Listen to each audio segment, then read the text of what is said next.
জুবিন গাৰ্গৰ ৰহস্যজনক মৃত্যুৰ তদন্ত ক্ষিপ্ৰগতিত অব্যাহত ৰাখিছে এছআইটিয়ে। আজি এছআইটিত ভাষ্য প্ৰদানৰ বাবে উপস্থিত হৈছে শিৱসাগৰৰ ব্যৱসায়ী হৰিপ্ৰসন্ন হাজৰিকা। উজনিলৈ গ'লে শিৱসাগৰৰ ৰুদ্ৰসিংহ ৰিজৰ্টত প্ৰায়ে থাকে জুবিন গাৰ্গ। তথ্য প্ৰমাণ আছে, কিবা কিবি দেখিছিল, সেয়া এছআইটিৰ সন্মুখত সদৰি কৰিব বুলি সংবাদ মাধ্যমৰ সন্মুখত মন্তব্য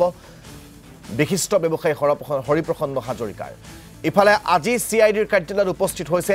বিহু সমিতিৰ বিষয়ববীয়া কে মালাকাৰ নামৰ আন এগৰাকী ব্যক্তি। জুবিন গাৰ্গৰ মৃত্যুৰ তদন্তৰ খাতিৰত এছআইটিয়ে তলব কৰিছে কে মালাকাৰক। সঞ্জীৱ বৰা আৰু বঞ্জিত বৰা নামৰ আন দুজন লোকো আজি ভাষ্য প্ৰদানৰ বাবে চিআইডিত উপস্থিত হৈছে।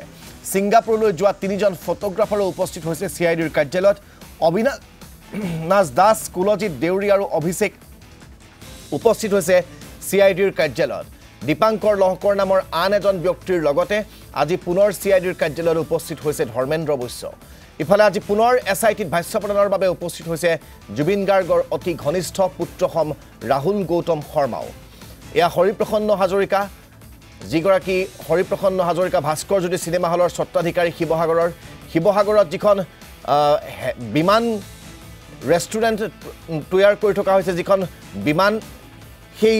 অসমৰ মাজেৰে লৈ আনোতে এক বিশেষ কৌতূহলৰ সৃষ্টি হৈছিল। এইগৰাকী ব্যৱসায়ীৰ তত্ত্বাৱধানতে সেই যিখন বিমান ৰেষ্টুৰেণ্ট সাজু কৰি থকা হৈছে সেইখন শিৱসাগৰত কিছুদিন পিছতে দেখিবলৈ পাব। আৰু এই ব্যৱসায়ীগৰাকীৰ সৈতে এগৰাকী সমাজকৰ্মীৰ সৈতে যথেষ্ট ঘনিষ্ঠ সম্পৰ্ক আছিল জুবিন গাৰ্গৰ, আৰু সেই অনুসৰিয়েই জুবিন গাৰ্গৰ তদন্তত সহায় হোৱাকৈ তেওঁ আজি ভাষ্য প্ৰদান কৰিবৰ বাবে চিআইডিৰ কাৰ্যালয়ত আহি উপস্থিত হৈছে। আমি আপোনালোকক আজিৰ দিনটোৰ চিআইডিৰ কাৰ্যালয়ত যিসকল লোকক ভাষ্য গ্ৰহণৰ বাবে মাতি পঠিওৱা হৈছে তেওঁ সেই সন্দৰ্ভত জানিবৰ বাবে আমাৰ জ্যেষ্ঠ সাংবাদিক মিতালী কোঁৱৰৰ কাষলৈ আপোনালোকক লাইভত লৈ যাব বিচাৰিছোঁ। মিতালী কোঁৱৰ, জুবিন গাৰ্গৰ ঘনিষ্ঠ হৰিপ্ৰসন্ন হাজৰিকা, ৰাহুল গৌতম শৰ্মা, কেইবাখনো বিহুৰ বিষয়ববীয়া কৰ্মকৰ্তা সকলোকে আজি ভাষ্য গ্ৰহণ কৰিবলৈ মতা হৈছে। আৰু এই গোটেই তদন্ত প্ৰক্ৰিয়াত সহায় হোৱাকৈ হৰিপ্ৰসন্ন হাজৰিকাই যিখিনি জানে তেওঁ আজি চিআইডিৰ সন্মুখত বা এছআইটিৰ সন্মুখত উল্লেখ কৰিম বুলি তেওঁ কৈ থৈ গৈছে। গোটেই আজিৰ দিনটোৰ তদন্তৰ বাবে যিসকলক মাতি পঠিওৱা হৈছে ভাষ্য গ্ৰহণ কৰিবলৈ, সেই কথাখিনি মই আপোনাৰ পৰা জানিব বিচাৰিম।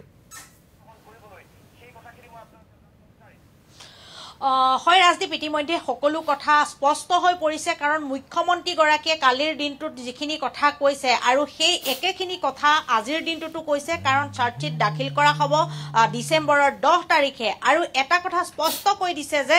জুবিন গাৰ্গক যি মদ খুৱাইছিল জোৰ জবজকৈ তেওঁলোকে, কাৰণ তেওঁ মদ খাই ভাল পোৱা নাছিল বুলি এইখিনি মুহূৰ্তত যিহেতু কৈ আছে, আৰু বিশেষকৈ ইগৰাকীৰ পিছত ইগৰাকীকৈ যিসকল লোকক ইয়ালৈ মতা হৈছে তেওঁলোকৰ পৰা এছআইটিয়ে বহুখিনি তথ্য পাইছে।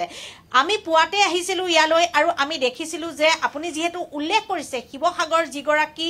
ব্যৱসায়ী হৰিপ্ৰসন্ন হাজৰিকা, সেই হৰিপ্ৰসন্ন হাজৰিকাই কিন্তু কম সময়তে আমাক বহুখিনি কথা তেওঁ কৈ থৈ গৈছিল। কাৰণ তেওঁ কৈছিল যে জুবিন গাৰ্গ উজনিলৈ যেতিয়া যায় তেওঁৰ সৈতে অতিকৈ ঘনিষ্ঠ হোৱা বাবেই তেওঁ যিখন ৰুদ্ৰসিংহ নামৰ যিখন ৰিজৰ্ট আছে সেই তাতে থাকে, আৰু তাত কিছুমান অনিয়ম হোৱা তেওঁ দেখা পাইছিল কথা বতৰা, অৰ্থাৎ তেওঁ ইংগিত প্ৰদান কৰি গৈছে যে সেয়া সিদ্ধাৰ্থ শৰ্মাৰ কথাই আমাৰ আগত যিহেতু কৈ গৈছে, গতিকে সেই তথ্যখিনি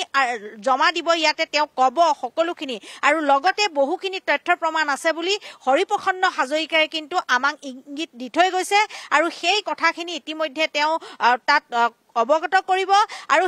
তাৰ পৰাও বহুখিনি আচলতে তথ্য প্ৰমাণ পাব। আৰু আজিৰ দিনটোতে দ্বিতীয়বাৰৰ বাবে পুত্ৰসম জুবিন গাৰ্গৰ যি ৰাহুল গৌতম শৰ্মাও ইতিমধ্যে আহি ইয়াত উপস্থিত হৈছেহি। আৰু ঠিক তেনেধৰণে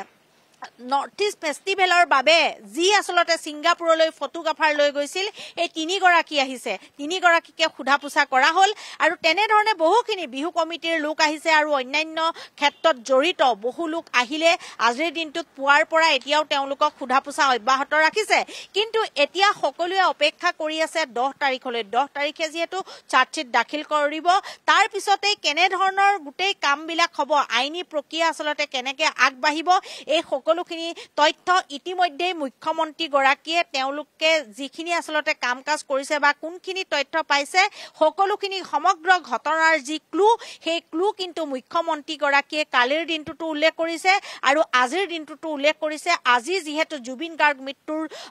2টা মাহ সম্পূৰ্ণ হৈছে আজিৰ দিনটোতে এনেকুৱা সময়তে আমি সেই সংবাদটো লাভ কৰিছিলো আৰু আজিৰ দিনটোতে মুখ্যমন্ত্ৰীগৰাকীয়ে এটা কথা স্পষ্টকৈ কৈছে যে 10 ডিসেম্বৰত চাৰ্জশিট দাখিল কৰা হ'ব আৰু কালি জুবিন গাৰ্গৰ জন্মদিন আছিল জন্মদিনটোতেই সেই যি আসলতে ভাল খবৰ বুলি ক'ব লাগিব তদন্ত কৰি থকা যিসকল এসআইটিৰ যি বিষয়ববীয়াসকল আছে তেওঁলোকৰ বাবে ভাল খবৰ গৃহ মন্ত্ৰালয়ৰ পৰা যিখিনি অনুমতি পাব লাগে সেই সকলোখিনি পাইছে আইনী যি বাধা সেই বাধা আসলতে আঁতৰিছে কাৰণ বহিৰাজ্যত গোটেই ঘটনাটো সংঘটিত হৈছিল গতিকে কিছু অসম আৰক্ষীয়ে এই ক্ষেত্ৰত তদন্ত কৰিবলৈ যাওঁতে কিছু অসুবিধাৰ সন্মুখীন হৈছিল গতিকে তাক লৈ বিৰোধীয়ে হওক বা বিভিন্ন লোকে সমালোচনাৰ সন্মুখীন হৈছিল সমালোচনা কৰি থকা হৰকা কৰিছিল কিন্তু এই আইনী প্ৰক্ৰিয়াত এতিয়া সম্পূৰ্ণৰূপে বাধা আঁতৰিল আৰু এসআইটিৰ প্ৰত্যেকগৰাকী বিষয়া এতিয়া আসলতে তেওঁলোকে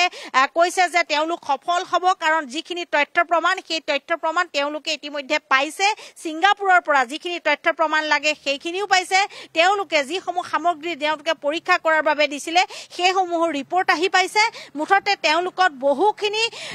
যি যে জুবিন গাৰ্গক হত্যা কৰা হল তাৰ যিখিনি তথ্য প্ৰমাণ লাগে সেই সকলো তথ্য প্ৰমাণ এতিয়া এসআইটিৰ হাতত আছে গতিকে তেওঁলোকে কোনো ধৰণৰ চিন্তা কৰিব নালাগে আৰু এনে ধৰণেই সকলোৱে অপেক্ষা কৰি আছে কাৰণ 2টা মাহ সম্পূৰ্ণ হল সকলোৱে অপেক্ষা কৰি আছে আজিও দেখিছো যে মুখ্যমন্ত্ৰী গৰাকীৰ চৰকাৰী অনুষ্ঠানত বহুতে খুদি আছে যে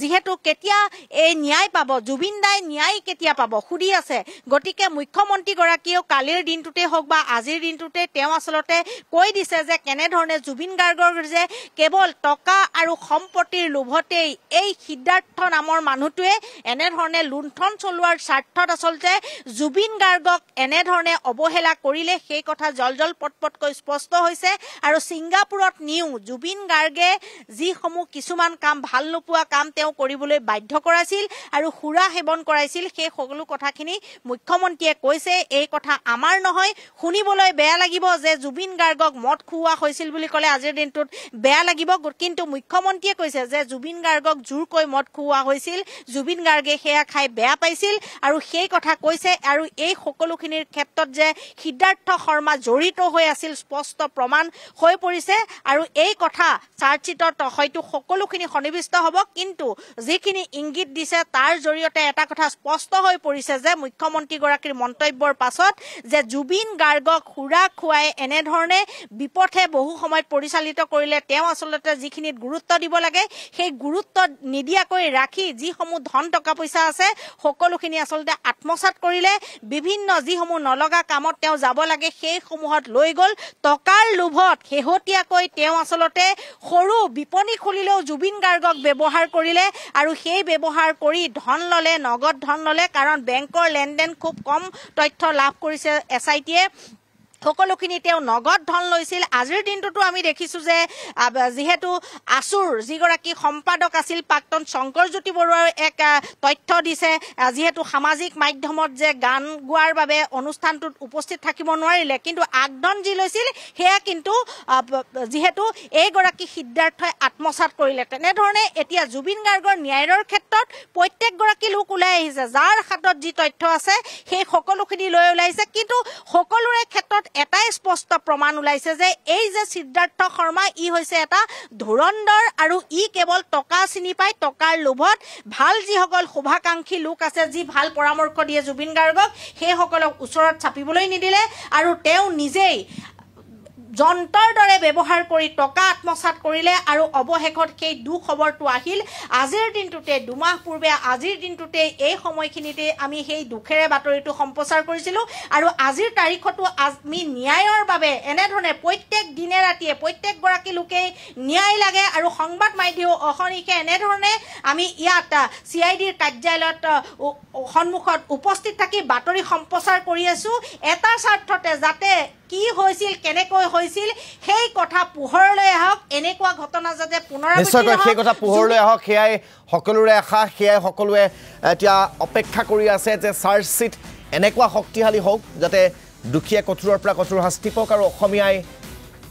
জানিব পাৰক যে 19 নৱেম্বৰত ক্ষমা কৰিব 19 ছেপ্টেম্বৰত প্ৰকৃততে কি হৈছিল ছিংগাপুৰৰ সেই সাগৰত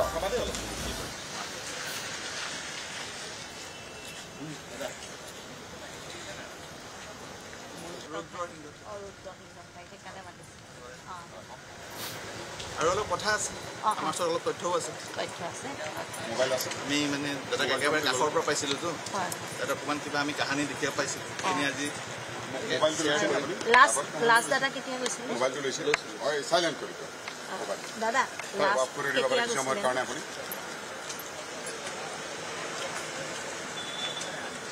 সাইলেন্ট কৰি দিব এবাৰ তাৰ পৰা আহোঁ হ'ব দাদা থেংক ইউ খাবা দেই অলপ